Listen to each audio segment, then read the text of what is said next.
Փետրվարի կեսին, երբ ձմեռը դեռ լիովին չի նահանջել, բայց գարնան շունչն արդեն թևածում է օդում, հայկական բակերում ու եկեղեցիների հարևանությամբ խարույկներ են վառում։ Սա տիառ ընթառաջն է կամ ինչպես ժողովուրդն է ասում, տրնդեզը, լույսի, մաքրության ու օրհնության տոնը։ Հայ առաքելական եկեղեցին ամեն տարի փետրվարի 14-ին Քրիստոսի Սուրբ Ծննդյան օրվանից 40 օր հետո է նշում տիառ ընթառաջը։ Տրնդեզ, տիառ ընթառաջ, տանդարեջ, տնդալեժ, տարինջ եւ բազմաթիվ այլ անուններով հայտնի տոնը հայ ժողովուրդը նշում է հազարամյակներ շարունակ։ Տիառ ընթառաջը գալիս է դարերի խորքից քրիստոնեական ավանդության համաձայն, այսօրը հիշատակվում է 40-օրյա Մանուկ Հիսուսի ընծայումը տաճարին։ Այդ ճանապարհին ուրեմն շատ հետաքրքիր մի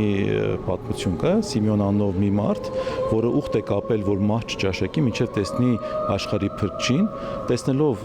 Մարիամին, որ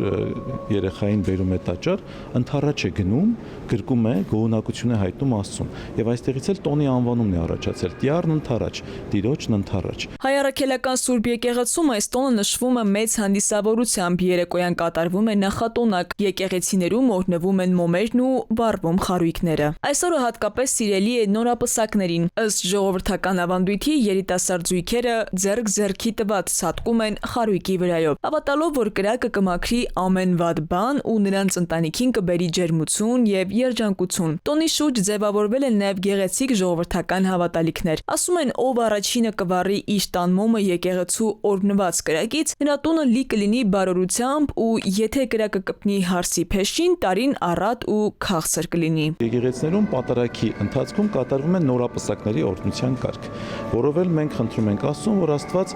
իր օրհնության ներքո պահի բոլոր նորապսակ ընտանիքները։ Տիառ ընթառաջը միավորում է եկեղեցական խորհուրդն ու ժողովրդական ջերմ ավանդույթը։ Այն հիշեցնում է, որ նույնիսկ ձմռան սառնության մեջ լույսը միշտ հաղթում է խավարին։ Քնարիկ Պետրոսյան, Վահրամ Աբոյան, ժամը լրատվական։